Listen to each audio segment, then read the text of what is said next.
মানুহ মাৰিবৰ কাৰণে মোদী চৰকাৰ হৈছে। মোদী চৰকাৰ বিজেপি যে মোদী চৰকাৰ দিল্লীত গাদীত লৈছে মানুহ মাৰিবৰ কাৰণে লৈছে।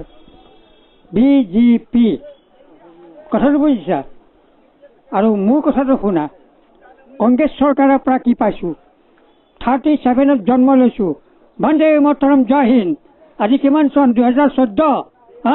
ঘণ্টা কেলা ৰেচন কাৰ্ডখন নাই মোৰ। এইটো বুঢ়াঙুলি দেখাই দিছো। মোৰ গেছৰ বুক নাই। এতিয়া 76 বয়স কেলা বৃদ্ধ পেঞ্চন নাই। মোৰ কিবা ঘণ্টা দিছে না মোদী চৰকাৰে দিব? মহাত্মা গান্ধী কোন আজিকালি MLA জানে?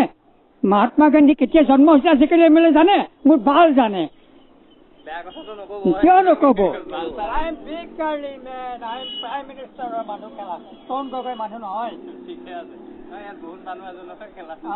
শুনা, কোনো চৰকাৰে নহয়। এতিয়া চৰকাৰ নিজৰ কপাল আৰু চৰকাৰ নিজেই।